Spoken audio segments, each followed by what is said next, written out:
Well, hello everybody, and thank you for coming. We're just going to give the third speaker a few more minutes. He's a little bit late, so if you want, please help yourself. There's some coffee in the back corner there. There's a ton of blue Alberta-themed stuff that you can wear and show your appreciation for Alberta and Alberta independence. And thanks everyone for being here. Looks like the most Albertan man in the world is here too. That's awesome. Welcome. So yeah, we'll give it 5 minutes or so, and then we'll get started.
All right, ladies and gentlemen, hope you're doing fantastic today.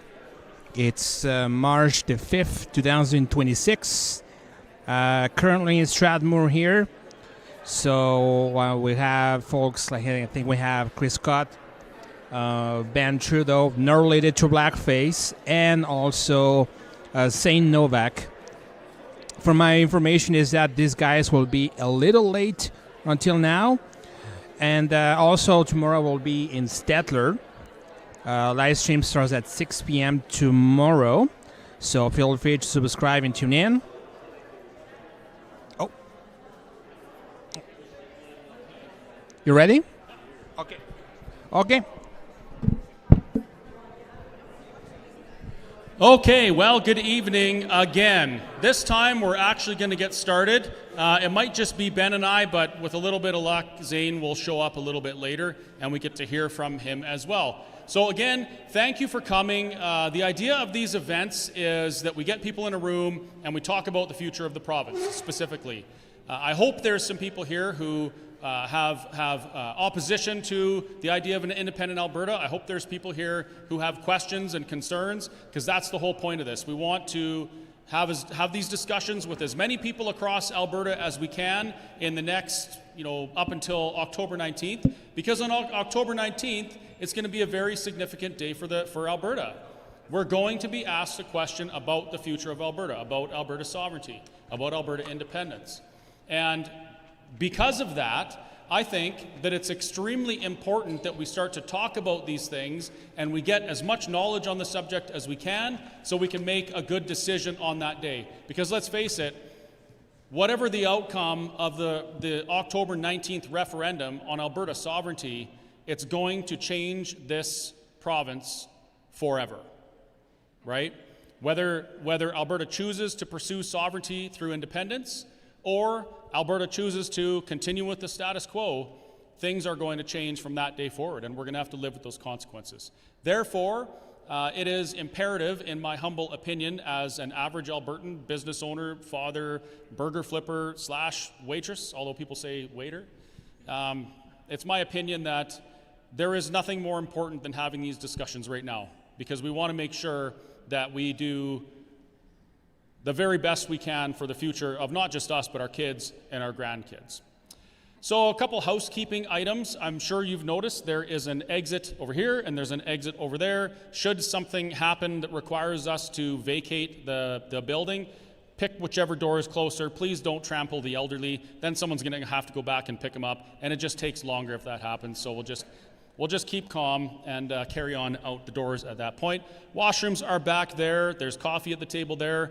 My good friend Benoit Trudeau has brought some of his fantastic books there. I hope that he doesn't leave with any of them, because the information and the knowledge in those books is incredibly important, even to what we're talking about tonight.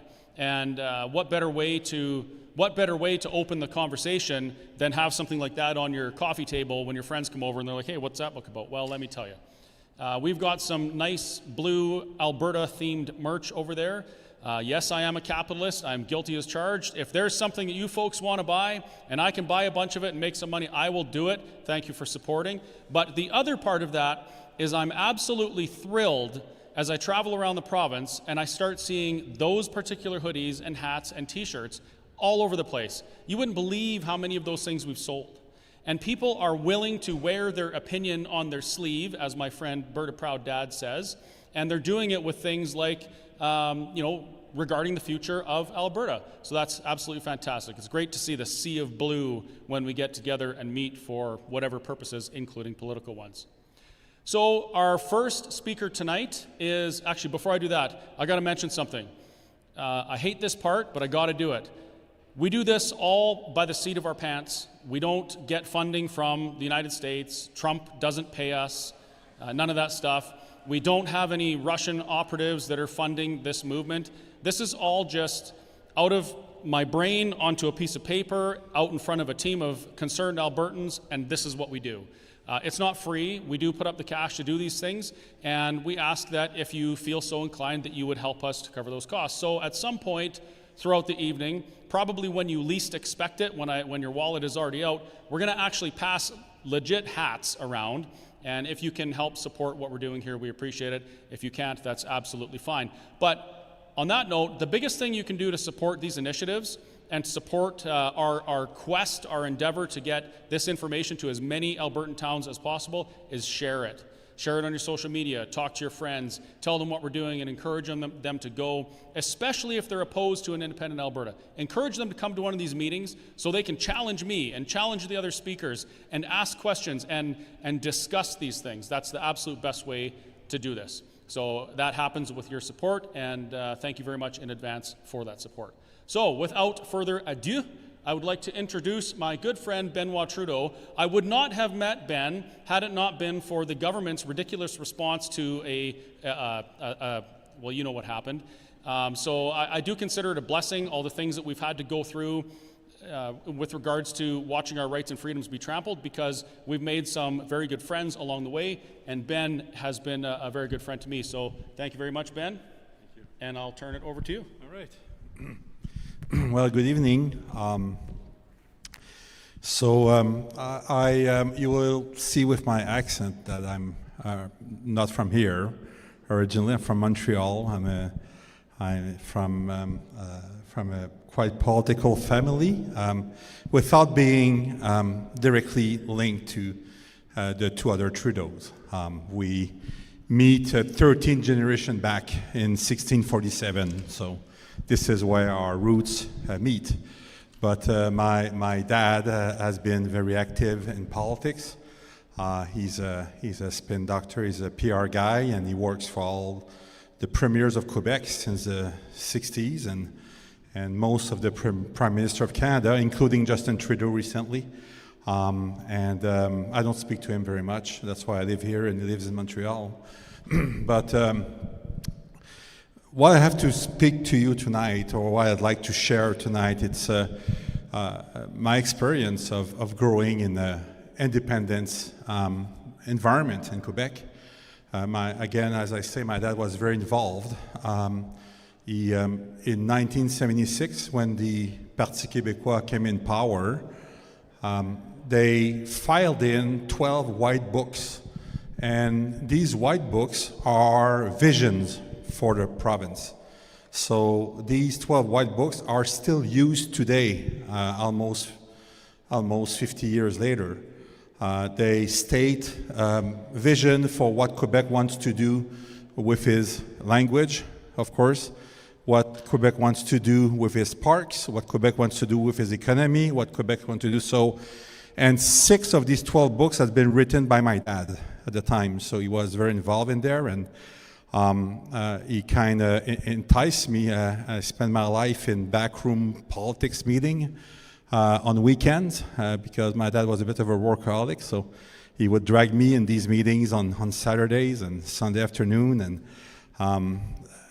so when I turned 16, I joined the youth wing of a political party. It was the Liberals, provincial Liberals in Quebec. We don't have conservative in Quebec, so the most conservative are the Liberals. So you either, and then it's very two ways. So if you are pro-separation, you're PQ. If you're against, you're Liberal. So I joined the Liberal because I never been a separatist, but I always been, and I was raised in sovereignty. Always, and I'm still a fierce sovereignist. So I joined the Young Liberals, and then at the time they were negotiating Meech Lake. And then after Meech Lake, after the failure of Meech Lake, they start negotiating Charlottetown. And during the negotiation of Charlottetown, I was getting in my 18, 19 years old. Our leader of our party, Robert Bourassa, was premier at the time, voted against us, who were the young wing of the party, and we all resigned together, and we formed a new party in 1994 named ADQ, which has been transformed to La CAQ, who is the party in power right now.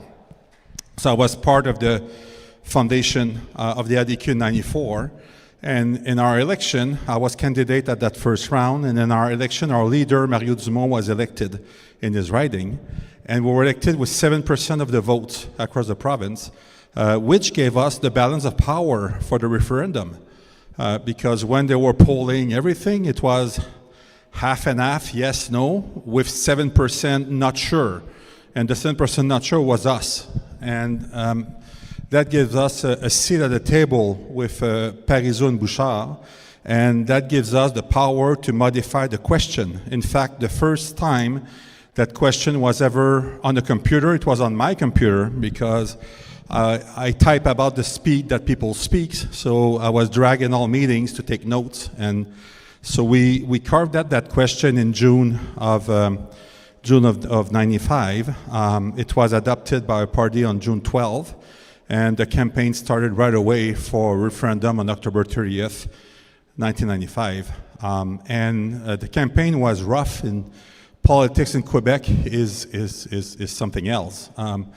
You have to put in context. Pauline Marois, the night she was elected in 2012, Premier of Quebec, was shot during her speech. So Salman, like this guy, lost his life, and the second bullet was taken by her bodyguard. So this is how politics in Quebec runs, no? During the referendum, I had my house vandalized, my car vandalized. I had one night coming back, rocked through my living room window with death threat. So independence is a subject that is very emotional, and that raised a lot of emotion, a lot of stuff. So fast forward, I was being, as I say, a bit more conservative. 2006, Harper is elected at the federal level, and I end up in a minister's office in Ottawa, working for Minister Jean-Pierre Blackburn. But my role was with Canada Economic Development for the region of Quebec. So Canada Economic Development for the region of Quebec, it's the greasing hand of, it's the gravy train for Quebec. So at the time, I was managing 4.3 billion of grants given to Quebec projects, and a lot giving to companies so they will die slower with the Chinese competition. That brought me to Alberta.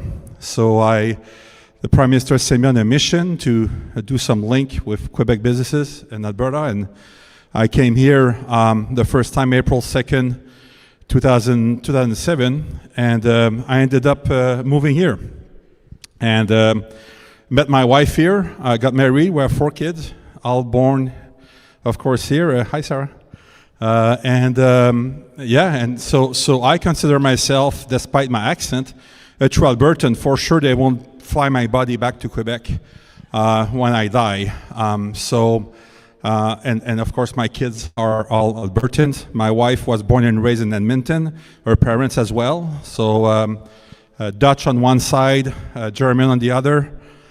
So I'm an Albertan, which bring me to Kenny flip-flop. When he did that, it took a long time for my wife to calm me down, and after the third day, I was introduced to a birthing organization that was not formed yet, TBA, and I joined the rank of TBA to work to get Kenny out. During that campaign, I met a lady that wanted to become leader, and I joined her campaign, and she became premier. And when she did so, in the process of that, I met a guy that became my business partner, George Bears, who with Roy Bayer just started taking back our freedom. And we started a company named Alberta Free. And the goal of Alberta Free is to promote sovereignty for Alberta. That led me, of course, met a lot of people, and that led me to this campaign right now, where I feel very much involved. And I believe that we're saying yes, no, we're saying separate or status quo. I believe there's a third option, and I'm here to talk to you about that third option, because this is that third option that I speak in that book. So throughout that, I was invited for a town hall last June by the UCP in Calgary-Hyde, and I wrote a paper, and I've been asked for that paper by many people, and I decided just to expand of the initial paper, which is that book that I just published 2 weeks ago. And basically, what it speaks about the real history of Canada. So the first third of the book speaks of how we became a country and how we became, from the start, a very dysfunctional country. You have to know that our first Prime Minister, John A. Macdonald, had to resign for corruption. He received $260,000 at the time from the CP to create that country. So this is the roots of our country. And from there, we have to skim over as well the segregation of the French in Quebec. When my dad was little, there was restaurant for the French, restaurant for the English, store for the French, store for the English.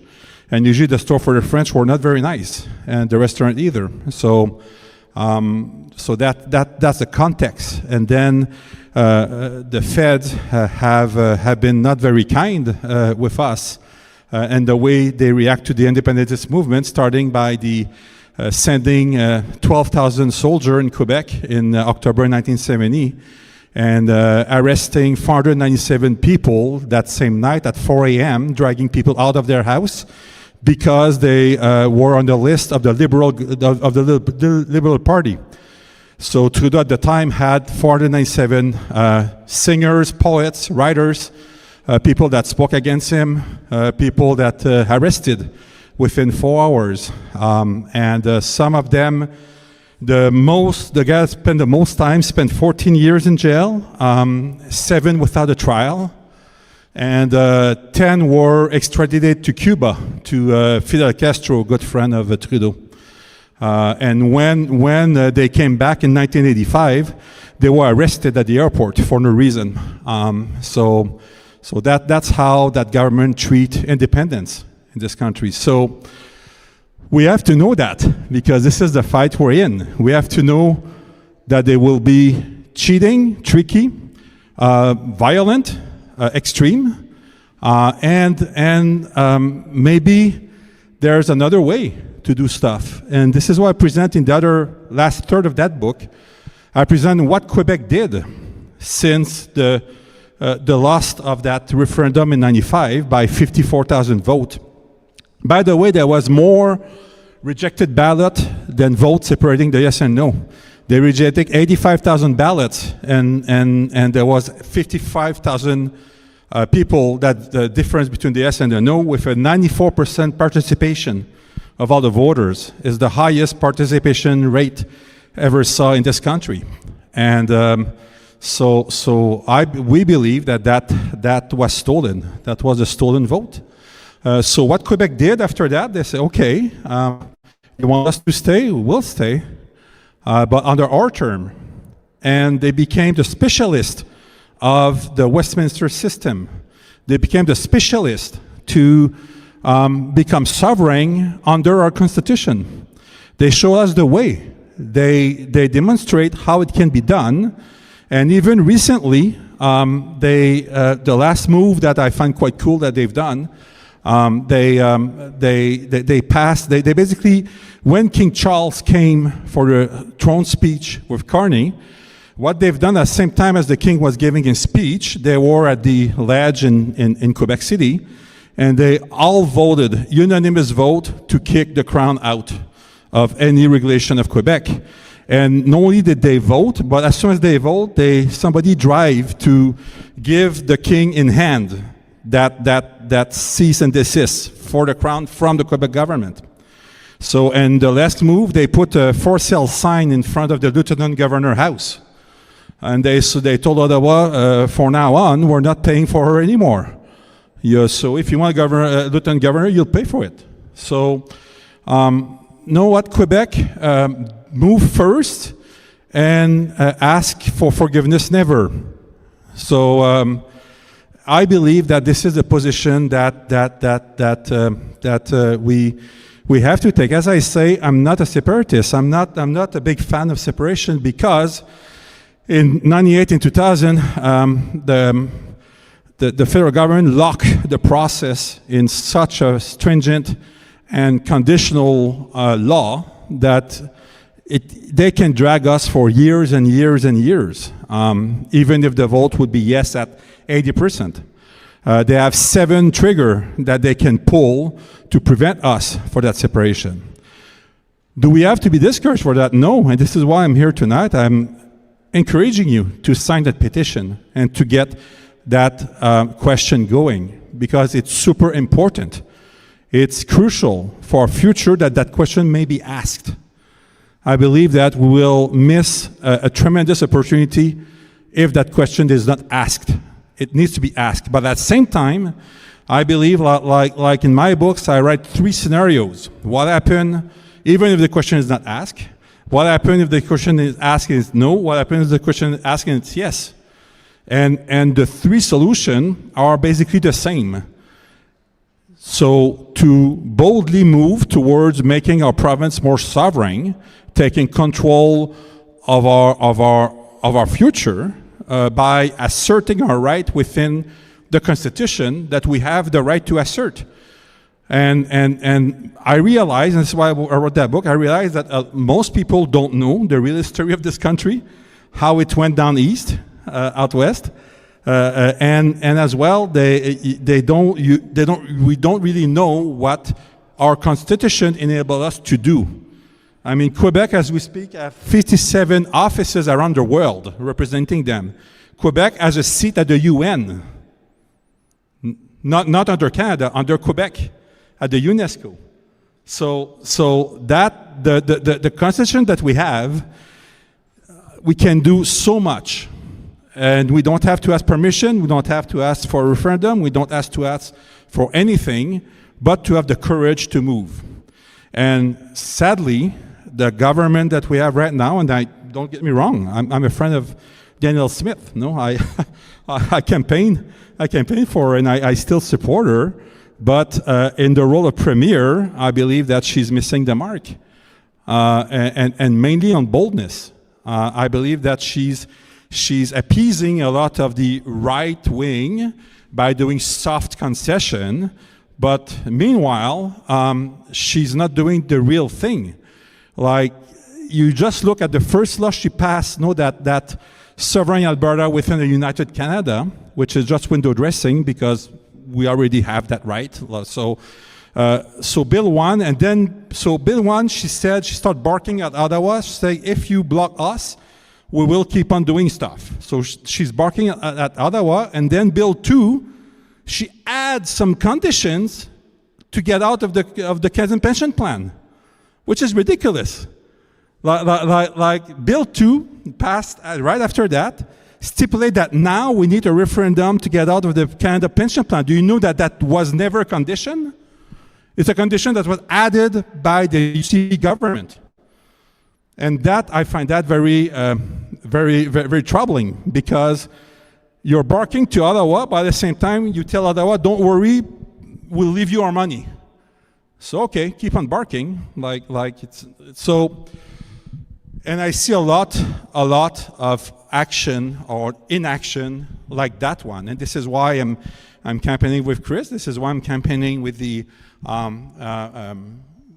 to explain other options or options for the independent. This is why I'm pro asking the question, because I believe it's super important to hear from you. So I guess that's that good? Yeah? Okay. Right. Oh, and by the way, my book, it's a $20 all in, including a Carney in there. So yeah, that 5% GST that maybe we won't have to pay one day. One day. Yeah. Très bien. Well, thanks, Ben. So Ben and I have had these conversations quite a bit. Ben has been very clear that am I standing in the right place? That he wants Alberta to do everything Alberta can under the conditions that we're under now, the structure, the Constitution, everything that we can do. And I 100% agree with him. The problem, as he's so eloquently pointed out, is that the boldness that's required to do the things that Alberta needs to do to become sovereign in all of these areas that we already control is lacking. As a matter of fact, I would say it's all but absent. And I've had people say to me, well, Chris, what about, Jason Kenney? He gave us a referendum on equalization, and he asked us if we wanted to end equalization, and we voted 67% in favor of ending equalization. And I said, that's great, and then what? That's exactly the response I got. It was crickets. That's the problem that we face right now is our government and our politicians, they're terrified to do anything bold. They want to kind of do whatever they have to do to become elected, become the government, in some cases get a pension. Not our MLAs, by the way, they don't get a pension.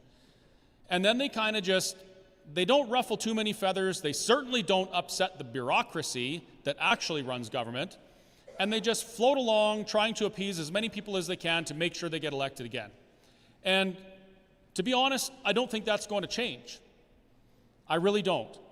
And the reason is because too many people, for the longest time, have been either fearful of speaking out or too lazy. And I'm one of those people as well. I wasn't too fearful of speaking out. I was a hardcore keyboard warrior for my entire Facebook life. But when it came to actually getting off the couch or away from the computer desk and going out and campaigning for someone I believed in, or or door knocking or whatever, or even bothering to learn what civics was, I didn't do it because I was completely politically apathetic and lazy. But you know who isn't politically apathetic and lazy? The calculating opposition who has a plan to implement their type of governance, which is very strict control, on us. They don't rest. They're not scared of doing it. They're not lazy. They just do it because they know if you want to accomplish something in politics or civics and you bring enough people with you and you have enough patience, you win. That's how it is. And so those who wish to move us from the freedom and prosperity that we've known in the past into something that doesn't resemble that, they just don't quit and they don't stop. So the likelihood of electing a government that will do the bold things is very low. Take the pension plan, for instance. An Alberta pension plan is the lowest hanging of all of the political fruit, right? It's the easiest thing to do. It's not an emotional thing, it's a math problem, and math is a very simple language that everybody mostly can understand. The math says that we should have an Alberta pension plan. We should. We contribute $3 billion more per year to the Canada Pension Plan than our pensioners receive. And, when you do the math about what Alberta has contributed total during the time of the entire pension plan and what we've received, the amount that we're due, according to the LifeWorks report, is huge. It's like $350 billion. Now, some people might say, well, $350 billion, that's almost half of the pension fund, and Albertans, we're only 15% of the population. That's not fair. And I say, but the math doesn't lie, and the math doesn't care whether or not people think it's fair. My question is, if 15% of the country, according to the math, is due more than or almost half of the entire pension plan, where's the rest of the money? That's the big question.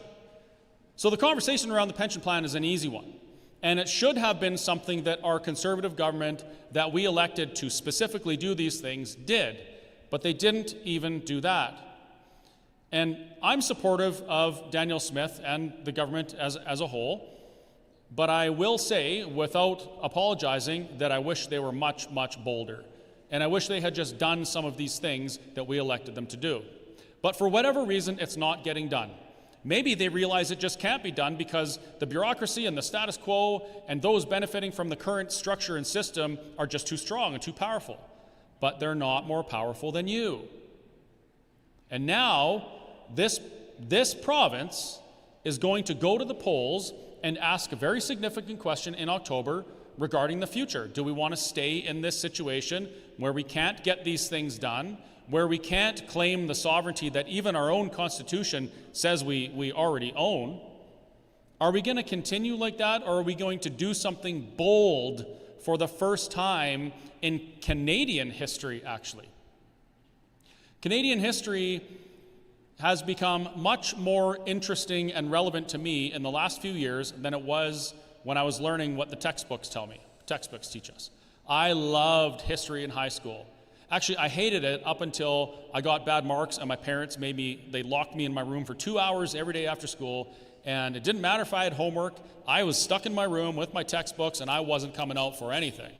So I threw a fit and I said, I'm going to read my history book 100 times over and over, and that's all I'm going to do. Well, as I read my history book, I realized I love history. And it was exciting. And then I went from a 60 in social to like 98 or something like that. I loved it. But some of the things that are missing from our conversations around the origins of the country are very important. And the first one, the most important one in my opinion, is that Canadians, all Canadians, have never actually done the thing that creates a country for the people. They have never, ever sat down as Canadians or Albertans or anyone and decided what the rules were going to be for the country that they live in. That's a constitution. We didn't do that. I thought we did. I thought John A. Macdonald went all around, central Canada, eastern Canada, and talked to everybody, and they all decided how it was going to go. But the reality is, he actually got on a boat and he went to England, he went to London, and he sat down with the Crown's representatives, and they penned a piece of legislation that was later to become the British North America Act that imposed a system of governance on the people of Canada. We had nothing to do with that.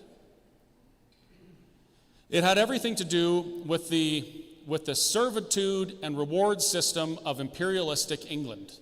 When Britain installed a governor in a colony like Canada or Jamaica or India or any of the other places that they had governors and British colonies, those governors were rewarded very, very well for maintaining colonial control of that colony. And John A. Macdonald, George Etienne Cartier, and et al., the other ones that were involved in the creation of the BNA Act, they were rewarded quite handsomely as well. I wrote a blog a few months ago. It's up on my website, which is whistlestoptruckstop.ca. The .ca was before I became a hardcore Alberta independence-minded individual, but alas, that's what it is. And the blog article is called, "What Business Have Ye with Me, Your Majesty?" As in, sorry, King, why are you in my business? What do you want from me? Why are you in my life? And I describe this situation regarding Canada's inception and all of these things in it. It's a very long article. I think it's like, it's like 30 or 40 or 50,000 words or something like that. But I would encourage you to read that. As I did the research to write that article, it was a huge eye-opener for me. And it cemented my opinion that Alberta needs to do something different. So that's what we're doing now. We're going around and we're talking to rooms just like this about these things. Hopefully you're learning something you didn't know before. Maybe you have heard me or Ben say something tonight that you disagree with. If that's the case, I certainly want to hear what your opposition to it is. On the drive up here, I watched my another very good friend that I've made throughout this journey I've been on in the last 6 years, my friend Jason Kenny. He was on Harrison Faulkner, and he did a live debate with Bruce Pardy. Bruce Pardy's a constitutional professor from Ontario. Jason Kenny's also from Ontario, so two people from the east were talking about Alberta. But anyway, Bruce Pardy is saying, no, Alberta must leave. They have to. It's necessary and inevitable. Those are my words, not his, but that's what he's getting at. Jason Kenney says, no, we need to, what did he say? We need to lead, not leave. We need to, there's another one, mend, not end, or something like that. And they had a debate. Jason Kenney had the same talking points that I've heard as I travel across Alberta, and British Columbia, by the way, and Saskatchewan, and even conversations I've had in Holland. The same conversations, which are emotionally based. Canada is your country, you must love it. Patriotism trumps all, Trump no pun intended. And if you don't love Canada, you're a bad person and shouldn't be pursuing that path. Bruce is like, the structure is wrong, Alberta's never going to get a fair shake, they're always going to be subjugated, they're always going to have to beg Ottawa, not ask, not request, but beg Ottawa to get things done, and that's not fair. That's not fair to any Albertan. If you live in a system, if you live in a region where, let me ask you this first. This last spring, when we had our federal election, did anybody feel great that democracy had spoken as we got the election results before our boxes were even opened? How many times are we going to put up with that before we change that? If you live in a situation where in a democracy maybe you don't get your way from time to time, but you go out and vote and you have the opportunity to change, that's fine. But if you never actually have a voice or enough people to make those changes, and you're constantly subject to somebody else's rules and somebody else's governance that you can't change, no matter how much you disagree with it, no matter how much it's maligned with your values, no matter how much it infringes on your liberties and makes your children's futures not seem very viable anymore. If you can't change it, that is not acceptable. And that's where Alberta's been since 1905. I love it when Shane is here with me, because Shane always gives the Clifford Sifton quote, not his coat, I don't think he needs it anymore. The Clifford Sifton quote that from a speech he delivered in Manitoba in 1903 or 1904, and it goes something like this. Now, Clifford Sifton was a minister of the Interior in, I think, the late 1800s to the early 1900s, and he was tasked with basically settling the West. That was his job. Get the people to go west, settle the West. He played an integral part in negotiating treaties and things like that. He said, this is before Alberta and Saskatchewan existed, we desire, and all Canadian patriots desire, that the great trade of the prairies go to build up our factories and places of work in the East and contribute to our lives in every conceivable way. He didn't say, we want you to join us in this confederation so we can be equal partners and chart a course together into freedom and prosperity. He said, we want your stuff so that we can do better in the East. And it's been like that ever since. And at no time, no premier, no party, no government has ever been able to change that. Jason Kenney, in his debate with Bruce Pardy, described some instances where Alberta has made incremental gains. Incremental, that was his words. He changed his words after because he knew he slipped up. I am not okay with incremental gains. I am not okay with begging Alberta for crumbs when we could have the cake and eat it, although I'm not going to because I've eaten too much cake. Incremental gains are not going to fix this problem. A pipeline that costs 10 times what it should, 10 times as long to build it, too much federal interference, that's not going to fix it. An MOU that removes ridiculous legislation that is anti-prosperity is not going to cut it. Getting back to reality and removing legislation that precludes you from driving an internal combustion vehicle is not going to cut it. The only thing that I'm going to find an acceptable outcome, is the day when Albertans can truly, for the first time in Canadian history, in the history of the entire region, chart our own course into the future. Maybe in 1905, when we were, kind of like a ragtag group of settlers who their whole mission in life was just to survive the winter, maybe back then it was appropriate that we were governed in that way, because we were too busy cutting wood and breaking the land and surviving to do these things. That's not where we are today. We've grown up. It's time for us to take control of our futures. And that's what this question is about. The question is about the future of Alberta. Period. So I'm going to invite you, after I give you another 5-minute recess, because I really need to get rid of that coffee.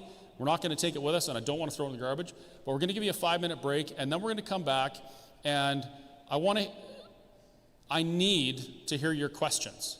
I need to know if there's anything that's preventing you from choosing an Alberta that can control its own future.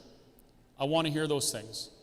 If you think I'm wrong about something, if you think my opinion is skewed, challenge me on it. Challenge Ben.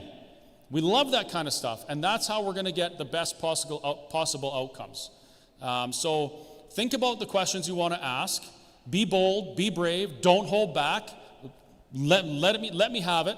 But after we break for 5 minutes only, so that you can please get rid of some of that coffee for me. Thank you very much.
Yep. And there's a on-off button to mute, and I have the mixer is like I have muted the mixer. Okay. So this is a new microphone. It should have a very decent range. Okay. So that's off or mute? That is muted. Okay, and that's on. Yeah. Okay. Yeah. But now it's muted on the Oh, mixer. you got it muted there. It's on the mixer. It's muted here, but Okay. this is the line for the Q&A. That one, yeah. Yeah. Okay. So it's I'll have it off for now. yeah. The batteries are fully charged, so it should be an issue. We're gonna probably. Do you know this microphone I use YouTube money to pay? Wow, good job. You're making money. Getting back on the beat again. Yeah. So yeah, so it's a new microphone. I'm trying to replace the other mics that I have, but this is a very decent one. Sennheiser's. Best microphones ever. Very good. So do not drop this sucker. Yeah. Sennheiser. Dynamite. What's that? Dynamite. Yeah, look at this. You're live. Hey. Look, camera's right there. Yeah. I see it. The camera is Sorry, I'm watching the screen right there.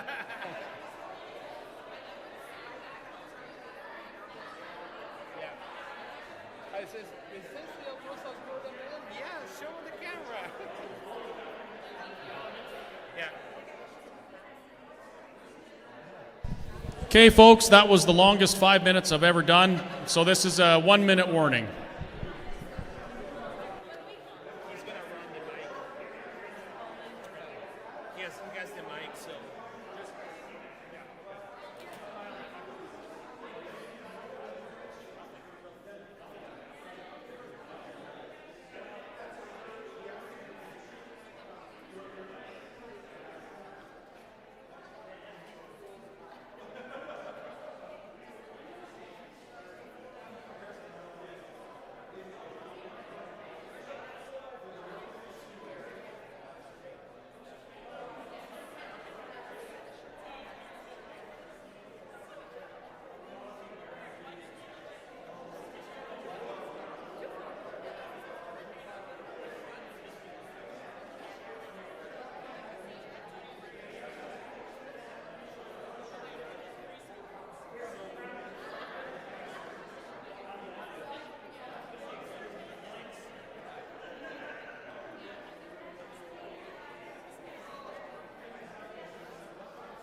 All right, the show is about to start soon. We're going to switch the cameras just for the fun of it, because why not, right?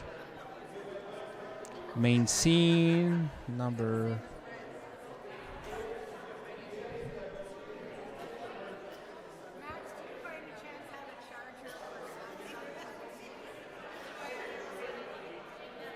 Yes, I do.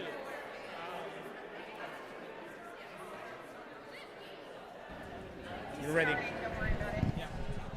Okay, everybody, it's time for the Q&A. So if you don't mind finding a seat. My camera's just down there, so...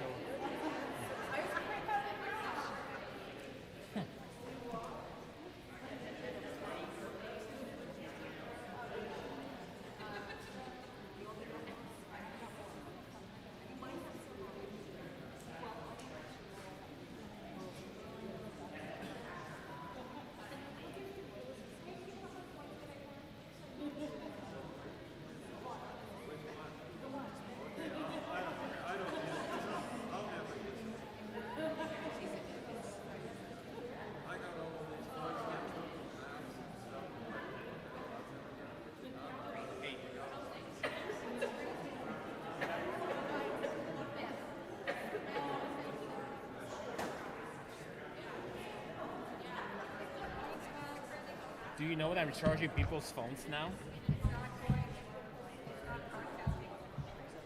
No, it's on the live stream. So I'm just connecting on. If someone is on my back.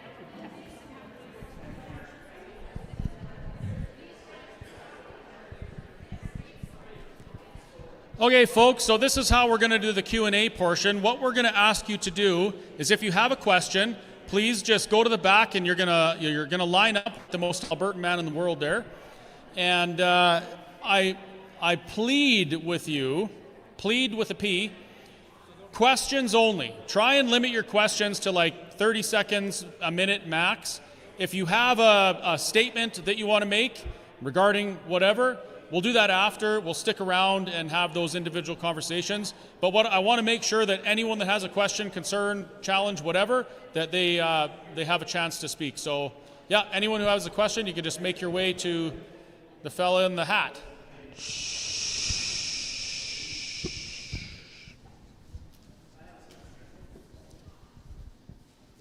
I'll come to you next.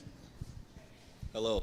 I'm just wondering what your plans are for national defense, assuming that the government would pull the Canadian Armed Forces out of Alberta if we did separate, because all of them are under contracts, right? It would pull all the soldiers out too. So what would the plan for national defense be?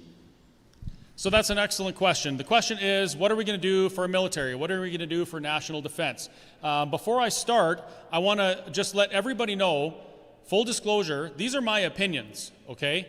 And when someone asks me, what are you going to do about this? I'm going to respond with what I think we should do as an independent nation of Alberta. The reality is we get to choose these things. Do you remember what I said? The key here is that we finally, for the first time in history, sit down and write a constitution. It will outline these things, what our currency looks like, what our government is, what our military is going to look like. It's all based on that. Now, my opinion, what an independent Alberta should do, I would say that we should do what 27 other countries do and contract the United States to provide defense services for Alberta immediately. They're good at it, they have the equipment, they have the personnel, they want our money, and it would be a very easy thing to do. However, I believe in sovereignty. I want Alberta to be sovereign, and a sovereign nation must have its own defense, right? So while we're contracting the United States to provide our defense, and this is just my opinion, we should be building an Alberta Defense Force, a good defense force, one that's based on honor and service, not on the woke mind virus that's infected our current defense leadership. How many people in this room right now feel like our Canadian military, do you feel that we could defend our sovereignty as a nation? Armed forces, military is one of the key main reasons why Alberta should be a sovereign nation unto itself. That's the only way we're going to be able to build a robust, honorable military as Canada once had. Do you want to add anything to that? Well, yeah, I want to talk a bit about defense military. I believe that some countries, depending on how the position they take, my best example for military base is Switzerland. Switzerland is the most armed country in the world. Every citizen has a firearm in Switzerland. They don't have an army, but they have what it needs to protect their territory. And this is, I believe, a vision that I can see for Alberta.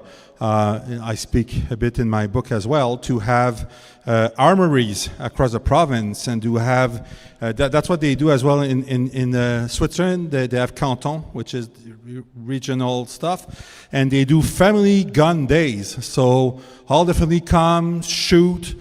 They know that these armories are available if something happens, and they call to arm. Not only do they have firearm at home, but the real attack rifle are at these armories. So I could see a similar system for Alberta. My son is a sonar operator and on the only half-functioning submarine that we still have in this country. He's based in Esquimalt. And it's funny because last Sunday, he told me Saturday that he was sailing. It was very exciting because that sub is always broken. So he was quite exciting to go and sail on Sunday. So I texted him on Sunday, so I was just sailing, and he sent me back a picture of the sub in dry dock again. So, so that's what is sailing on Sunday.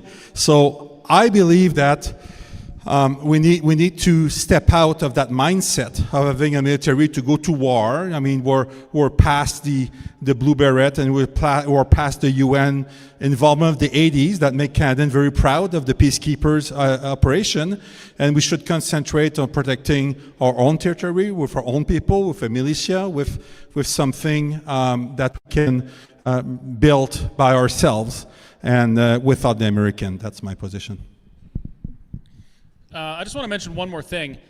The Canadian Armed Forces, they've got quite a bit of equipment. We've got, I mean, not as much as the United States, of course, but we have, some great heavy airplanes like the Hercules. We have piles of airplanes that would be great for bird dog operations. We have service personnel that can and would respond to national disasters if that was part of the mandate. And independent Alberta, we could structure our armed forces like that. We could structure the armed forces so that that equipment that we're paying for, and just in case you didn't know, an airplane like a C-130 Hercules that's sitting on an apron somewhere or in a hangar costs almost as much per hour to sit there as it does to fly in the air. We could use that equipment to do things like fight wildfires or respond to national disasters or things like that. Just one of the opportunities that independent Alberta has that we currently don't have and probably couldn't have. Next question. But that's an awesome question. Thank you. Hi, thank you. Canada's national debt right now is probably at least $1 trillion. Maybe it's up to $1 gazillion from now. I don't know. But when we separate, are we not on the hook for a part of that money? That's a great question. The question is, are we on hook for part of the national debt? That's a negotiation thing. So according to the Clarity Act, a successful referendum on Alberta independence, a clear question with a clear majority, triggers negotiations. That's a negotiation thing. If I was at the negotiation table, I probably won't be, because I'll be making cinnamon buns at the Whistle Stop Cafe, Central Alberta's greatest cafe, by the way. If I was at the negotiating table, I would point out, okay, well, Alberta has made a net contribution of, when adjusted for inflation, just about $1.5 trillion. It's $600 billion before adjusting for inflation. It's roughly 1.2, 1.5 trillion when you adjust it. 1.5 trillion. And we didn't get to decide how the feds spend their money. We don't get to decide if our prime minister is going to send another $2.5 billion over to be laundered, to help people that are fighting a war we have nothing to do with. We don't get to decide if our federal government is going to fund gender-affirming minesweeping operations in whatever-istan.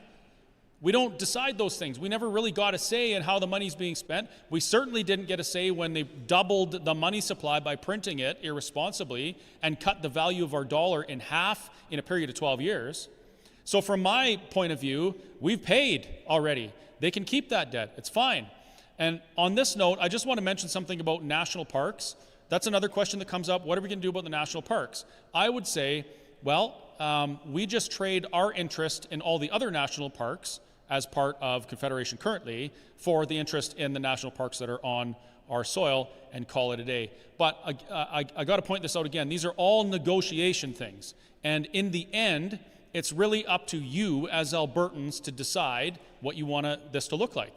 You decide what you want to happen, you advocate for your position, you bring people with you, and then you go and you make the change. That's how it happens. Yeah, well, I speak about that a bit in my book as well. We're at 1.1 trillion right now, at least we were on January 16. And our share of the debt is about 177 billion on that. So I believe that it's an easy negotiation, because if we bring back the CPP, they want to give us 177, we're asking 355, so it could be give us the 177 and forget our debt, because this is, so it could be solved that way. The other way as well, the other thing that I want to point tonight is that I'm quite disgusted with our actual provincial budget. I believe this is not a conservative budget. And there's no reason not to cut where you make 9 billion deficit. That climbs our deficit to 100 billion. I'd like to note that when I moved in this province in August of 2008, the deficit was at 0 in this province, and the province has no debt. So that was close to 20 years ago. So in 20 years, we racked up 100 billion of provincial debt that I believe needs to be addressed quite heavily, but that's another subject, and that's I don't know how that linked to independent. I'm just so pissed about it that I just want to express. I don't blame you. Yeah. And by the way, we have as well, I think it's important in all that to respect the people. Like, again, Danielle Smith, I love her. I couldn't tell that she's a friend, but no, she knows me well. I knows her well. I had multiple exchange and hours, like in the past 3 years, maybe a total, maybe 3-4 hours alone with her, which is quite exceptional being a premier.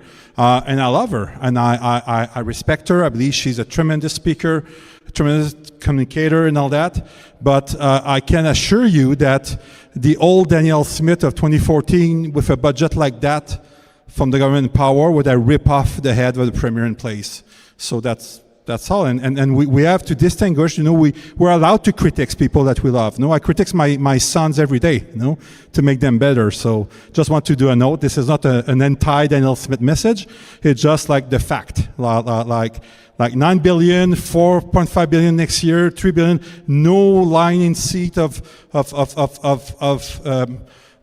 correcting the stuff. Meanwhile, the UCP screamed that the NDP brought double the size of the bureaucrats in the province. How many did they fired? 0.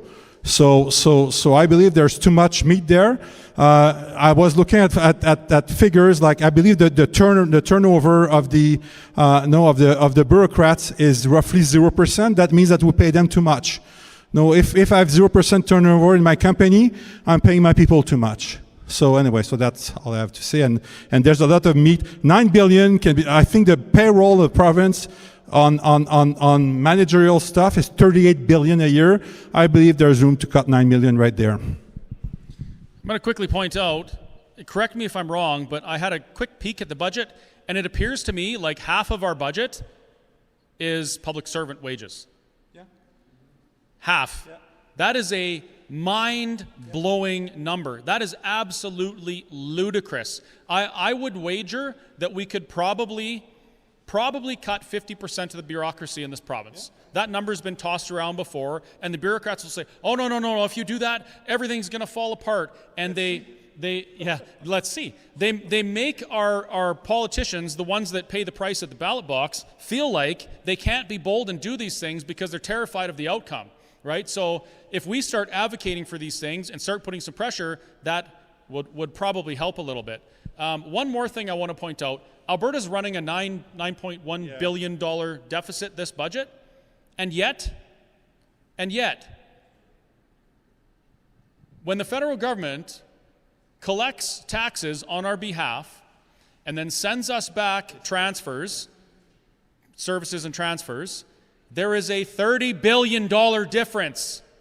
We're running a $9 billion deficit while contributing $30 billion to Confederation, for which we don't get a penny back. Right. That in itself should be reason for every single conservative-minded individual in this province to support the question and answer the question in a way that gives us a way to fix this.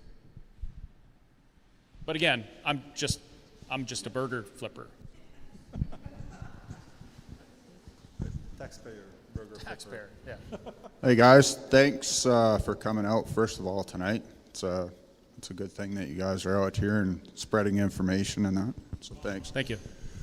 So the question I have, and something that comes up quite often, it's one of the biggest blockades to this whole concept, as far as I can tell, is First Nations treaty rights. That keeps coming up all the time. And I know a couple people, a Métis and a First Nations person, who bring this up, and they're like, they don't even want to talk about separation. They're like, we have federal treaties, this is a non-starter, end of discussion. So my question would be, where do we see this going for First Nations and treaty rights? Is this again something where we'd be in a position, or a leadership of the Republic, or whatever you want to call it, would be able to sit down with the band leaders and chiefs and strike up new treaties specific to the province? Or would it just maintain federal status, and we would have this constant conflict between, them looking for federal money and constantly bashing heads with provincial leadership, or whatever it would be? Like, that's my question anyway. Yeah. Well, I believe the position that we have to take as Albertan is that we're all Albertans. No, I come from a province where Aboriginal right doesn't exist. There are Quebecers like us. That's how Quebecers think. We saw it on September 1, 1990, Oka, Quebec. The Mohawks came in and said, I'm sorry, but your golf course that you want to increase there, municipal of Oka, that's our land. And Oka said, no, that's ours. And when they shot policemen, we brought the army in. Say, no, that's ours. So I believe that we have to put a stop to the blackmail of the First Nation, and we have to give the power to the people of the First Nation, because the power is concentrated within their family, with their tyrants of holding the power of their reserve. And I believe that hinder all First Nation people, and keeping them as victims won't solve the problem. So I say my position would be to ask to sit with them, starting with the treaty, because that's what we are to work right now, and leaning towards a modification that makes them true Albertan, true citizen, not second class, not special class, and help them getting out of where they're at, and give them like property right. I mean, if you're a First Nation, you live on a reserve, you cannot even own your own house. This is communism. This is not like that. That shouldn't be. I mean, the treaty. So I believe the narrative of the treaty protecting them is actually hindering them. That's my position, and I believe that we have to open the door to that type of discussion, to speak boldly. And of course, the chief and their family will scream and all that because they don't want to lose their gravy train, but they're not working for their people by doing so. No, I'm an urban planner by trade. I do land development and stuff like that. And when the Liberal put out the $40 billion for affordable housing in 2016, I was on the committee of CMHC to see how that money will be distributed in this province. And one of my clients was First Nation. And when I came to a solution using what they had, their asset, to build new residents and new buildings for their population, they rejected my proposal and fired me, because that would remove $100 million financing for them, because they cannot become independent if they show the government that they don't need their money to make their people. So they choose to reject my proposition, who was building on the asset they already had, not to be sustained by the feds anymore, and give houses to 9,000 of their members that are waiting for houses right now, because they didn't want to lose $100 million from the feds. So I believe that if we have, again, it's all part of the courage we need to do leaders. If we have a leader bold enough in this province to take position, to get our own taxes, to get our own pension, to stop sending every Friday afternoon, the royalties that we collect from our gas and oil goes at the CIBC in Toronto, $500 million a week. This is absolutely atrocious. And this is an administration decision. This is like Brian Jean tomorrow morning making a phone call, okay, shut down the bank account at CIBC and open bank account at ATB and the 13 credit union in the province according to their size. We have to start doing these type of move. And I believe with the First Nation, it's the same thing. Is this, yes, they will scream, yes, they will say all kind of word, but the truth is the truth. And if we do campaign with their members, with the members of the communities, and not with the chief. We're a democratic society, and again, we have a system, which is the First Nation, that get vetoes on democratically voted laws. They have a veto, so you let a dictator having a veto on your democracy. This is unacceptable. So I believe that this treaty needs to be reopened anyway, and that every First Nation people should have the opportunity to own a house and have the title that they can leave to their kids, and live like any other Albertan. That's my position. Do you want to tell us what you really think? I want to point out the treaties that people are asking about are available online. They're fairly short, they're straightforward, you can read them, and they're very clear. Here's another capitalistic plug. Go to whistlestoptruckstop.ca. I wrote an article, a blog there called Why First Nations Would Benefit Most in an Independent Alberta. And then I back up that claim, and it's a really good argument. So my position is this is an opportunity for our First Nations brothers and sisters as well. Do they want to continue with the status quo, continue to be governed by Ottawa? And by the way, how many people in this room already know that First Nations groups do not own their land or any of that stuff? Did you know that? I didn't know that until a couple years ago. All of these reserves are owned by the federal government. They are not theirs. They are literally tracts of land set aside for that group of people so that they could have a place to live and not be interfered with the development of the West. The treaties, the spirit of the treaties in the beginning, and in Alberta they were 1876 to 1899 is when they were negotiated. The spirit of the treaties was that, hey, the West is being populated, the world is changing, we want to make sure that you folks can continue to live and thrive and do these things, so we're going to set aside some land for you if you'll let us come and develop the rest of it. In the treaties, it specifically says that the First Nations group in that area, they get to use that traditional territory for their hunting, fishing, gathering, those types of things, so they can maintain their existence. But it also says, except where there's a settlement or where Her Majesty is doing development or lumbering. For instance, resourcing, things like that, building a something, they're not to interfere. The spirit of the treaties hasn't been held up by either party, but that's not really any of my business because I'm not either of those parties. The signatories are the First Nations group and Ottawa, the Crown. That's it. And those First Nations groups are going to decide what they want to do with those. They could decide that they want to renegotiate them tomorrow if they wanted to, and I don't know why they would, because another fun fact, at any given time, there's like 300 to 500 active litigation claims against Ottawa by First Nations groups. Does that sound like a group of people that's really happy with the current situation? I did a video a couple nights ago, and I was very bold, and I shared some statistics about what our First Nations brothers and sisters have to go through, the situations they live in, the statistics that haunt them, and it is absolutely devastating to the point where I wonder why anybody advocating for maintaining the status quo when it comes to the treaties and First Nations people in Alberta, why do they hate them so much?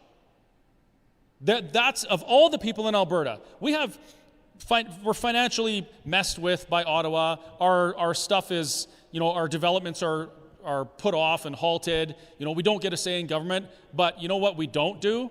We don't have a statistic like a man on a First Nations, on a reserve. Some of those reserves, the average lifespan is 19 years less than someone off reserve. That is absolutely horrendous. So if you want to ask why Alberta must be independent, how about to get an entire group of people out from under those types of statistics and for the first time in history, elevate them to people with a seat at the table in our future. They don't get a veto. The treaties survived Confederation. They survived Alberta and Saskatchewan being legislated into existence. The treaties were with the Crown, and yet we became a province during that time. The treaties survived the 1931 Resource and Land Transfer Act, in which the jurisdictional control of the resources and land moved from the Crown to the province. The treaties survived the repatriation of the Constitution Act 1982, and the treaties could survive if they wanted an independent Alberta, but it's up to them. I, for one, choose to advocate for change because, how could I not? Did that answer the question? What was the question? I got a question. Okay. With all this that's gone on in Vancouver with it being claimed by the Indigenous people, do you know another city in Canada that is also sitting on unceded land? Interesting. That's interesting. British Columbia has a British Columbia Prosperity Project. Did you know that? They became an official organization, I think, today or yesterday. For me, if I zoom out and I look at this big picture, the Supreme Court of Canada just ruled that 1.8 million people don't have title to their land that they purchased, developed, whatever, pay property tax on. The Supreme Court did that. I don't really feel comfortable living in a country in which the Supreme Court can tell you, nope, you don't own that, even though you built it, it's somebody else's. And neither should anybody. Yeah, well, and this is what the charter made. It put the court supreme higher than our legislatures, and that should have never happened, and that needs to change. So that's all I have to.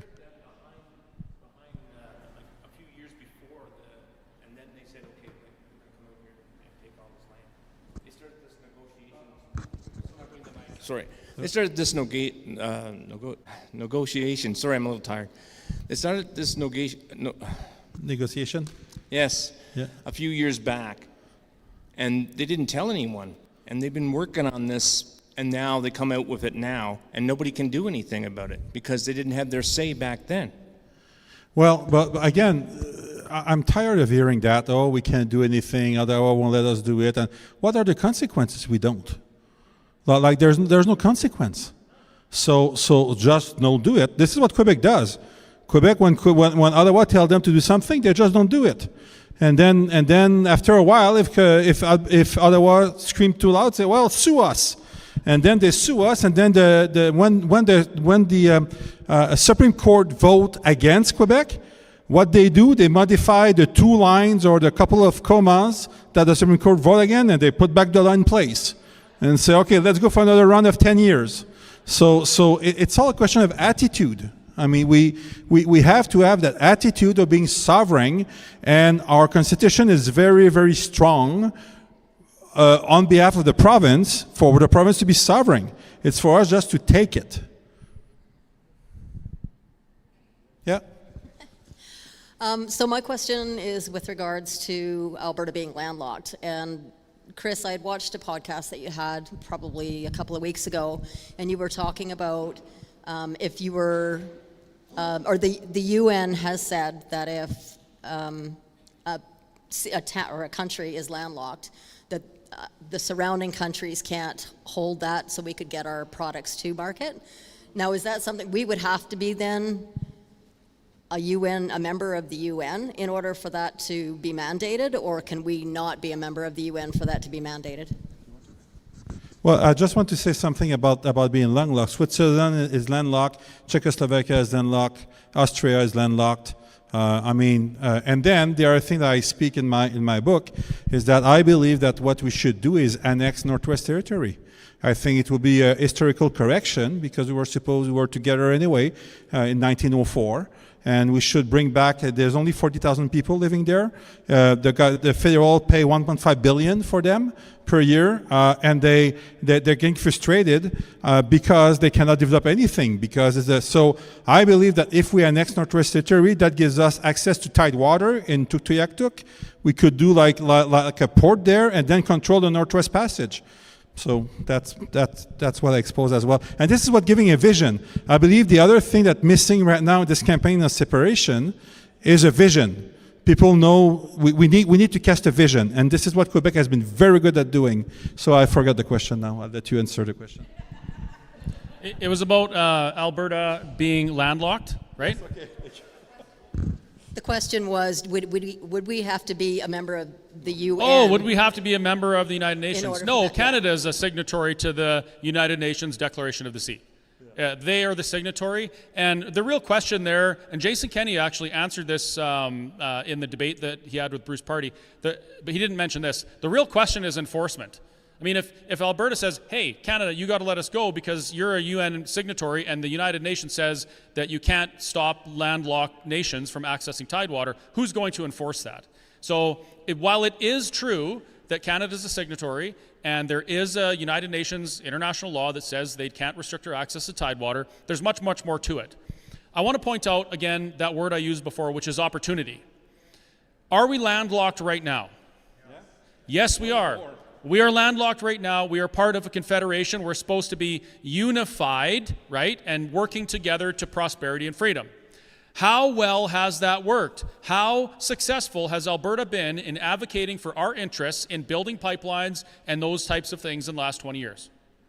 Not very, right? Not very. We got one pipeline built, TMX. The federal government had to step in and buy it. Now they claim it's a subsidy. They bungled it so bad that it contributed like $30 billion or some ridiculous number to our debt. A private company left, unshackled by bureaucracy could have done it for $5 billion. We're landlocked right now. We're not getting things to Tidewater how we want. I say we do something different, and that is gain some freaking leverage. Start negotiating and acting like adults. And even what Ben is saying, start walking the walk. Be bold. Our government right now could do that.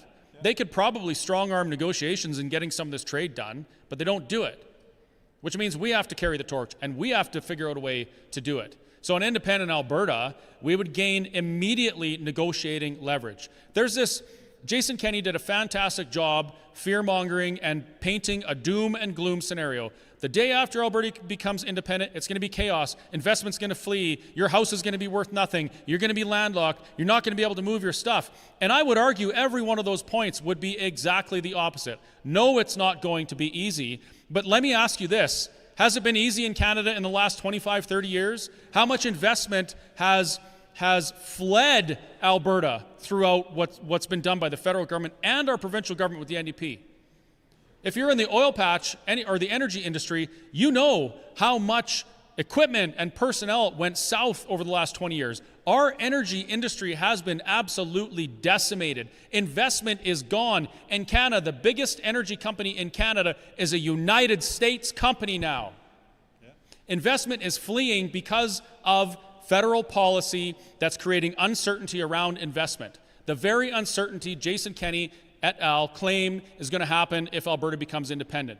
When Alberta becomes independent and we have a constitution that enshrines the values of freedom and prosperity and removes the government's ability to interfere in business in this manner, what do you think investors are going to think of that? For the first time in history, they're going to know Alberta is actually open for business, and they mean it because we've constitutionally enshrined it. That fear of the unknown is gone and investment comes back. That's the opportunity we have. Something about landlocked? Just kidding. Yes. Yes. Yeah, okay. I get it. And personally, I'm not super interested in Alberta being a UN signatory. I want a sovereign Alberta.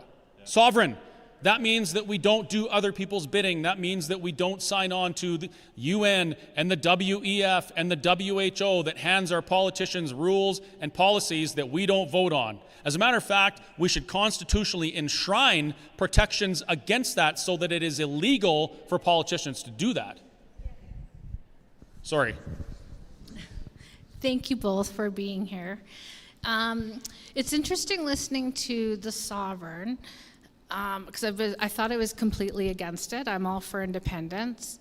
And what I heard you say was, when we separate, the government has 7 things they can pull. I've never heard that before. And also, I heard we have to separate to change our constitution, because if we stay sovereign, we're still under that constitution for equalization, everything that Ottawa's pulling. Yes, yes, and yes. So first part of the question, the Clarity Act adopted in 2000 have 7 triggers that needs to happen before we separate.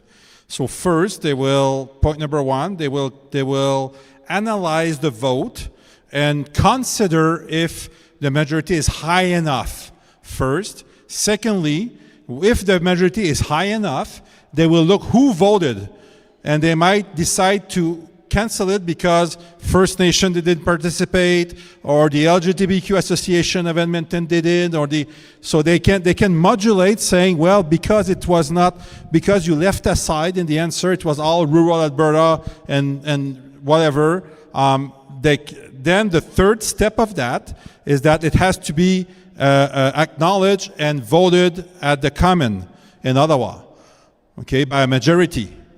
Once that is done, it has to go to Senate.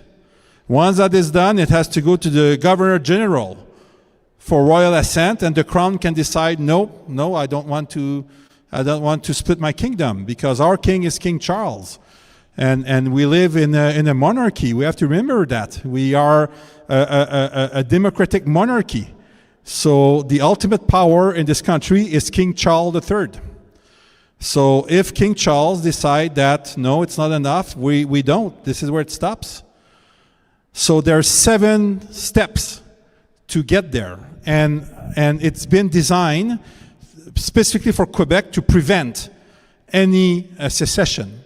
As for the Constitution, yes, the equalization has been embedded because it was not part of the Constitution until 1982.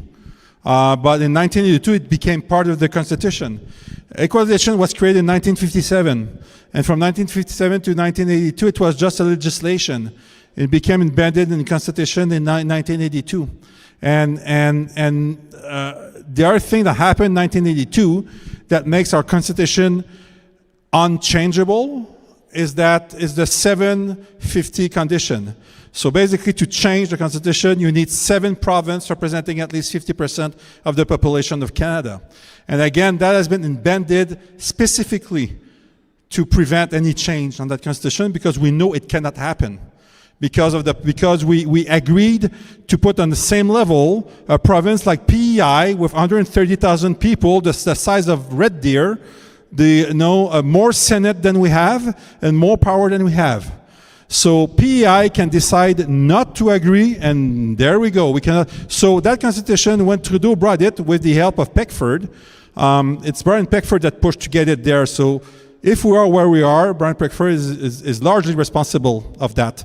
So that's my position. I know that some people were chatting about that earlier.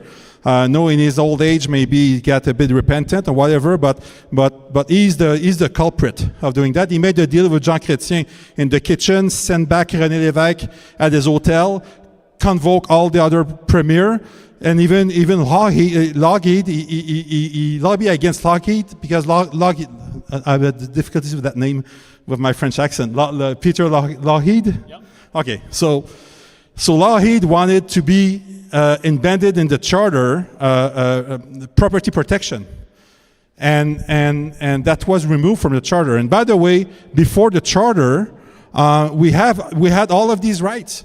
They were spread in different laws, different principles, and it was way more vague. And once you start building precision on stuff, you basically lock yourself in a position that they knew exactly. Trudeau knew exactly what he was doing. He knew exactly. So the solution, if we stay in that Constitution, let's say the referendum doesn't go, what we can do is start acting like Quebec. Because Quebec ignored the Constitution. And right now, by the way, the feds are ignoring the Constitution. You know that anti-pipeline law that was voted non-constitutional? Well, they put it back. So we're going for another round at the Supreme Court on that same freaking law because the government decided, the federal decided. So you know what? The day they don't control our wallet, the day we control our own money, and the day even if the equalization is in the law, and we say we don't cut the check, we don't cut the check. Like if I send my son at the university in Montreal and you require a freaking Mercedes and a condo, and I don't want to pay it, I just don't cut the check. So it's the same for a province. If we control our money, we can control the feds. And Quebec does it very well. Quebec has about 600 bureaucrats sitting in Gatineau harassing the federal government every day for every penny they send to the feds. Because Quebec collects its own taxes, but then there's another. Well, when you live in Quebec, you do 2 tax reports, one for the feds, one for the province. And the feds portion, they monitor every penny that Ottawa receive from there, and then year long they go and they sit with all the bureaucrats in Ottawa and they tell them, hey, we give you $2 for that. You just gave us for $1 a service. Give us $1 back. That's how they do. And if Ottawa has 2 provinces doing that, and it's only 3 because most say, oh, look at what Alberta is doing. I think it's a good idea. They will beg us to negotiate a new deal. And then we can just not even go to the constitutional process. We just throw everything aboard and start a new negotiation. So anyway, yeah. So here, Ben and I have a slightly different perspective on some of these things. He is an Albertan, though. There's only two things that Alberta needs to become independent, regardless of Canada's preference on how we get there. So the Constitution amendment formula that Ben mentioned is a preference. When the will of the people in Alberta is made known, and the will of the people says, we do not consent to be governed under this law anymore, what you're saying is, we reject that Constitution. We reject that law. We no longer give you, government, consent to govern us in that manner. We reject it. That's the first thing. The second thing is international recognition. In order to be a sovereign nation, another sovereign nation must recognize you. At least that's kind of the way history has gone. If it had been that countries could only leave, or regions could only leave their country if the country agreed, we would have no new countries, right? Canada, by the way, is one of the countries that has been fairly quick to recognize other regions declaring independence when they do it in a democratic fashion. When Kosovo declared their independence, the situation around that was a little bit murky. They didn't do it completely correct. There was some controversy over the process. Do you know who was the first nation to recognize Kosovo's independence? It was Canada. It was Canada. So I say, from my perspective, when the referendum is successful and we go through the negotiations like polite neighbors, which we are, when that happens and the negotiations fail and we declare independence, that's it. I don't care what Canada does with the Constitution after that. It'll require amendments, to be sure, because the word Alberta would have to be removed probably, and there would have to be probably some stuff regarding how we have relationships with each other. But it's none of Alberta's business. It's Canada's business. So that's why I'm an advocate for big numbers. Big numbers for the petition. Big margin for the referendum. Like, the amount of work that has to be done to achieve this is huge. But if we hit, say, 300 communities in a couple hundred days, and we motivate and encourage people to have these conversations, give them the tools and the knowledge to do so, we can make it happen. The bigger the margin for that referendum, the quicker we take control of our sovereignty, period. And what Canada does after that, I wish them well, but in the words of Barry Cooper, I would just say, bon voyage et bonne chance. Did I say it right? That's good. Hi, Benoit Chris. I just wanted to say that I was born and raised in Montreal as well, and I missed the referendum in 1995 by about a year. I was too young, so I'm glad to vote in it this time around. Me and my husband were actually both born there, and we have this theory that Quebec actually lost the referendum on purpose because it gave them more power within Federation than they would have had otherwise, just being their economy and everything like that. Nothing that Alberta has to sort of worry about. If we happen to lose the referendum by a similar amount, do you think that that still gives Danielle Smith a greater mandate, the same way it did Lucien Bouchard, to go to the federal government and give us more powers to fight? And if that's not the case, where do you see the movement going if we happen to lose? Well, yeah, that's a good question. And to be frank with you, I have difficulties seeing Danielle Smith doing that type of negotiation. But despite that, I believe that if a referendum was won by a slight margin like that, that we would just have to do it. In fact, Quebec, like in 2000 when the Clarity Act was adopted at the Common, it was adopted received royal assent like at 3 p.m. on Monday. On 9 a.m. on Tuesday, the Quebec legislature voted against it. They passed a law in the Quebec legislature saying that they will not, under any circumstance, respect the Clarity Act. So if the same scenario would play out in Quebec right now, they will not respect the Clarity Act. And I believe this is the attitude that that we will need to take here as well. Because again, the Clarity Act is a trap. It's a fly trap. Like it's a honey trap. I think that's the expression. So I do believe that negotiation. The scenario I see is that the problem we have is that when Quebec got that vote, they already collect their own taxes, they already have their own pension, they already have their own law, they already have their own, they had, at the time, they had like 35 offices around the world, Maison du Québec, so House of Quebec in Paris, London, Tokyo, all the main big Canadian embassy. You know what, when Trump was elected, or at the election, whoever is elected on the January 6th, when they're transferring power in Washington, there's always a big party at the embassy. Who's never at the Canadian embassy during that big party? Quebec. Why? Because they have their own embassy in Washington, and they deal their own stuff. Because our constitution enables every province to negotiate everything economic, any trade deal, the only thing we cannot do as a province is to sign the final document. But you know what? When you have a trade deal already negotiated with France, with London, with Washington and all that, and you send notice to the Fed saying, hey, next negotiation you have, we're there because this is our deal. Well, what they do, they call Quebec is always sitting at the table negotiating their stuff. So like to think that it was maybe the best scenario that could happen to Quebec, maybe. It definitely make them more sovereign and challenge the Westminster system to the brink of where it is right now, where they do whatever they want for Ottawa. No, so sometimes I go. Did I answer your question? Yeah. Sorry, I talk and then I forget what was the question at the end. Sorry. Hi, just a quick question. There's like Danielle Smith is speaking up for UCP, and she's made it very clear she has no intentions on going on that side. Who's going to speak up when the referendum is done for everybody that has voted and they want this to be done? Who's there? Who's it going to be? Do you know?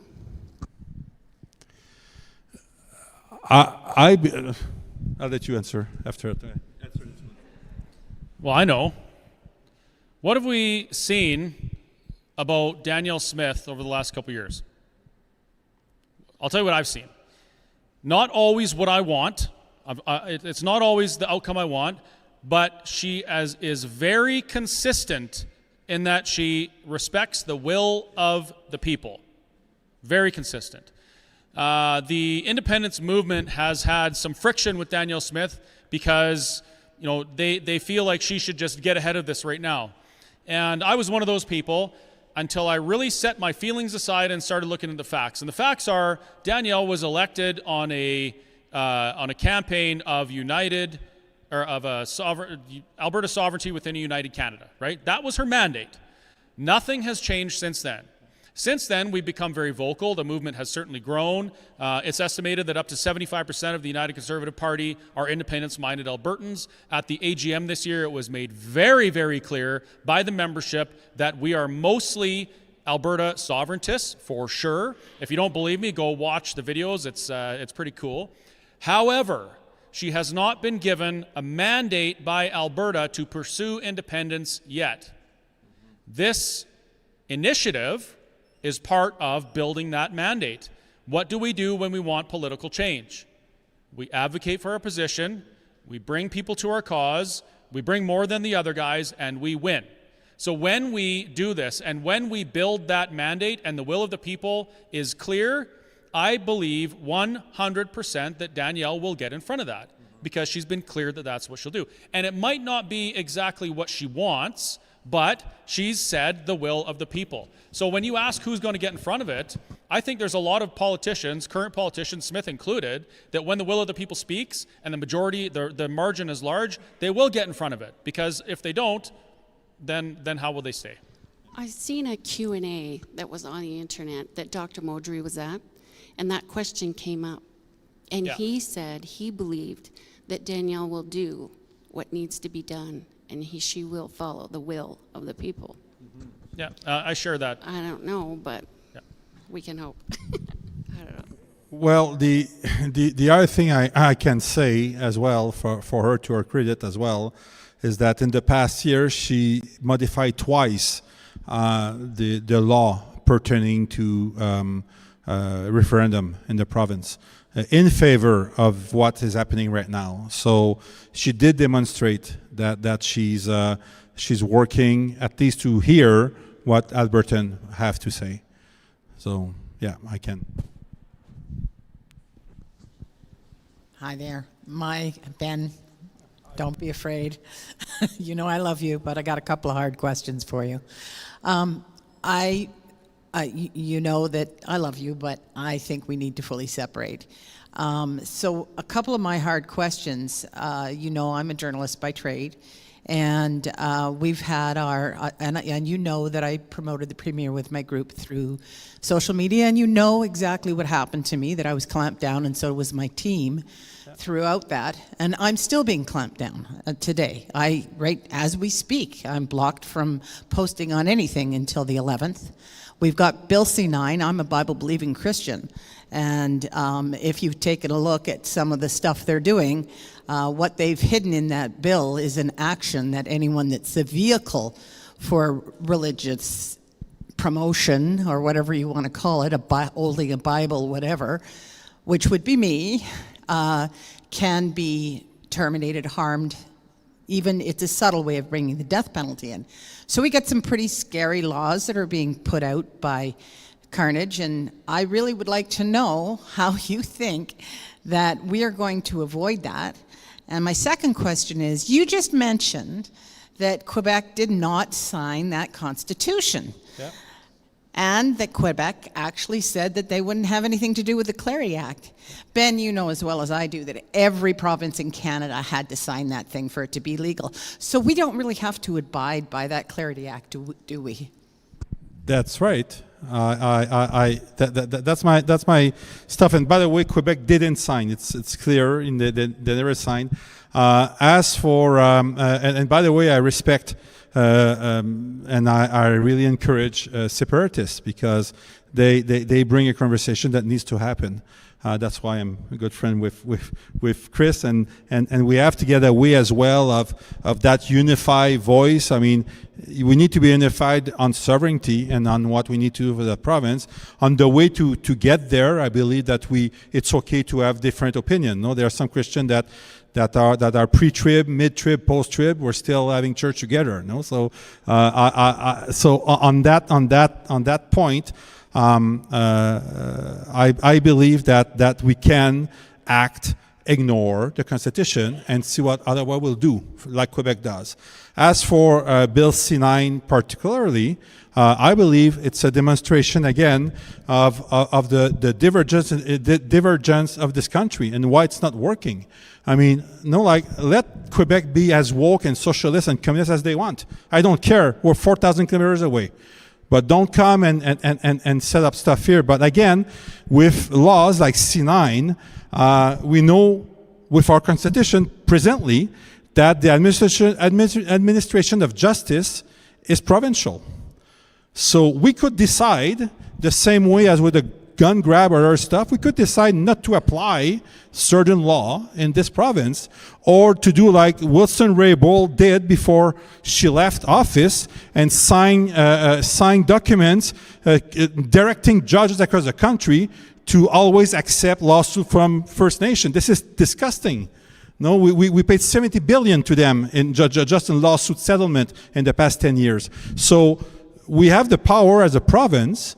Our Minister of Justice has the power to say, you know what, C-9 is there, it won't be applied on this territory. Send a little notice to the judge saying, if ever you receive somebody that used that law against it, we won't prosecute. We won't go ahead.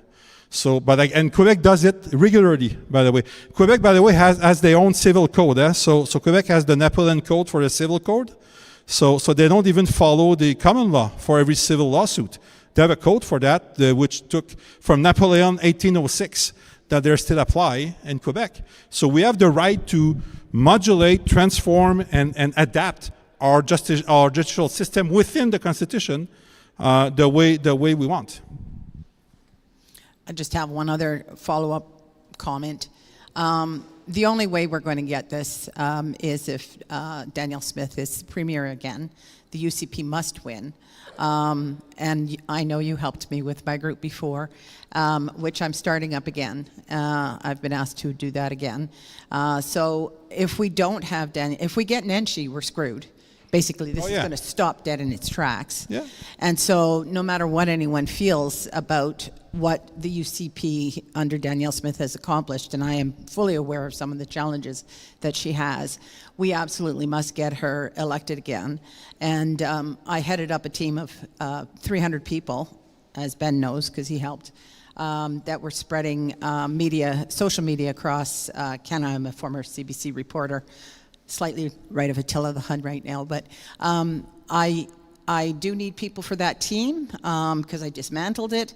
If you are interested in doing that, there's a Facebook group called Albertans for Alberta, Advancing Alberta. It's a page, not a group. And if you're interested in that, just message me on there because we really need to work hard. People are upset with the budget. There are some people that don't understand what her challenges are. And I think that definitely Chris did an excellent job of explaining that she wasn't elected under that mandate, but I know what she's amenable to. So it's quite important that we get her elected. So if anybody would like to participate in that, either talk to me afterwards or just connect with me on that Facebook page. What's that page again? Albertans for Alberta, Advancing Alberta. It's actually Advancing Alberta, but the front part is on the page. And by the way, again, I repeat, I'm not against Danielle Smith, not at all. No, I believe that no, she's the best option we have in this province for now. But at the same time, that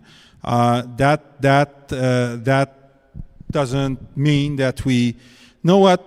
If you accept everything that your leader does or say, in my book it's called a cult. So the UCP is not a cult, and it's therefore and critics should be as well welcome, and I can agree to disagree.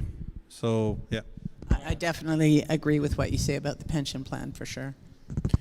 I'm just going to add something really quick about what it looks like when we decide, in some cases, that we're not going to participate in some sort of federal law. A great example right now is the gun grab. Yeah. How many people in this room have a registered firearm? Actually, I don't even want to know. Don't put your hands up. I did, but it's at the bottom of the lake now. I had a little accident. There are people in Alberta who have long rifles that have been declared illegal by the federal government. And the federal government has said, if you don't give us these back or destroy them or something, you will become a criminal, right? You registered that, you got your PAL, and you agreed to the terms that the federal government gave you to own that piece of property. So, look at this scenario. Alberta says we're not going to enforce the gun grab. We're not sending RCMP to your houses to collect your firearms. We're not doing it. What happens when you keep that firearm? You become a criminal. There is only one way to remove yourself from that criminality, and that is to remove yourself from that governance. That is it. Or somehow influence the legislation that's doing that. Influence the federal policy. I don't believe we can influence federal policy. I don't believe we can influence the legislation. And I don't want a bunch of Albertans to be criminals. So that's one example.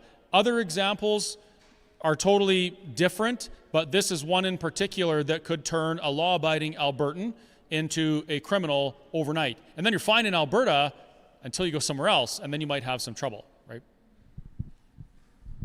Well, and the way out of that, again, and we have the opportunity as a province to do that, is to create our own registry and to substitute, to say to the, because the Constitution allows some province to remove themselves from certain federal program with compensation. So if we say, okay, Ottawa, your gun and PAL program cost us $3 million per year. Now we're going to take care of it. So give us $3 million per year so we can take care of it. And this is what Quebec does all the time. You should do that. This is what Quebec does. They do that for everything. They get back and say, okay, Ottawa, no, we were giving you $5 million. We're taking care of it right now, so give us back $5 million. So, and we could do that with the firearms. Like, it's not, again, it's all a question of courage. It's all a question of doing the move. Do we really want to be sovereign within a united Canada? That's what you need to do. I got a question for you. You gentlemen both were in Ottawa during the convoy. You both suffered the wrath of the Canadian government. You saw what they can do to people's bank accounts and their lives and their livelihood, right? Ben, earlier you mentioned that people should be signing the petition. Many people have a reservation on signing that petition because they're afraid of what will happen if the government sees their name on that piece of paper. What would you say to that? Well, at first, it's Election Alberta. It's not the government. Election Alberta, it's a standalone organization. They do their own stuff. They are not under the governance of the province. So we have to understand that. And then secondly, we have other laws to protect anonymity in vote and stuff. Again, this is why there's all this canvasser and all that. Because of that make them liable of keeping the information confidential. So somehow, no, I'm not. I mean, I know there's some influence in organizations like Election Canada or Election Quebec or Election Alberta. All these entities can be influenced, but I know as a fact that the director of election is personally liable when they get that job. It's one individual that is responsible of that confidentiality, and he can go to jail if he breaks it. Okay, so I would trust the system of Election Alberta, which is not the government, to keep confidentiality on the list. If you live in a country where you're fearful of participating in democratic process for fear of government reprisal, you get your ass down there and sign that paper.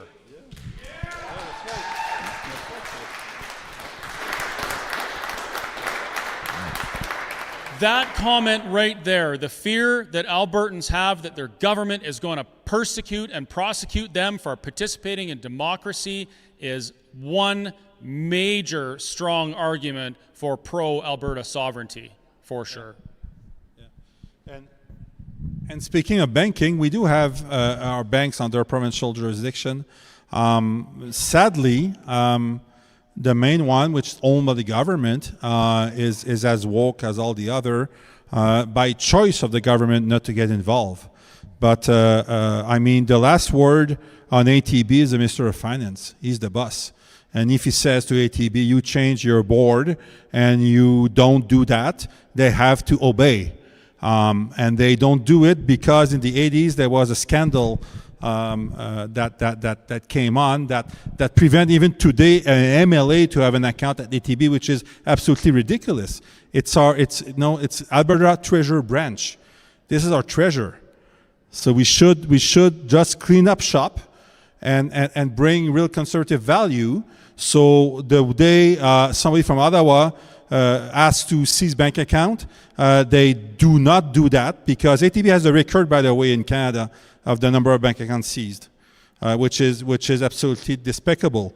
And the Premier, Jason Kenney, had the power to tell ATB, you do not seize bank account because it's under his jurisdiction. So that's another way that we could, whatever.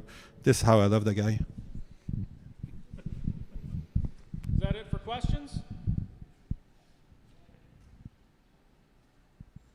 I think that's it for questions. Oh yeah, that's right. Yeah, we'll close in prayer. Thank you, Lord. Thank you for the community you created in this part of the world. Thank you for Alberta.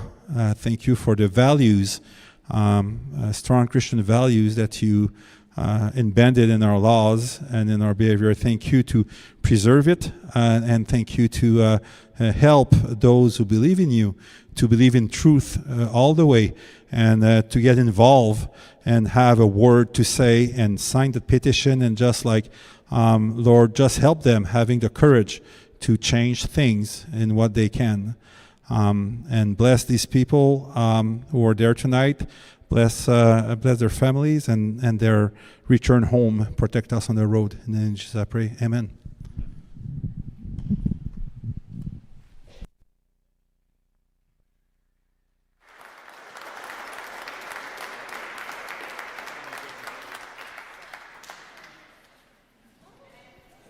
So thank you very much for tuning in. Oh, and meter the phone? Okay. We're gonna stick around for a little bit, folks. So if you have any other questions or you want to, talk to us about something, we'll be here. So thank you very much for tuning in. So tomorrow at 6 p.m. I will be in Stettler. I will be live streaming from there. So thank you very much for tuning in. And we'll see you tomorrow. So tomorrow that will be at the Stettler Community Center at 6 p.m. There will be pierogies as well too. So the live stream's going to start at 6, but you can join. I think the doors open at 4:30 or something. Anyhow, so thanks for tuning in. And thanks for the super chats and the e-transfers. So it was very helpful, very awesome, very blessed. So have a good one.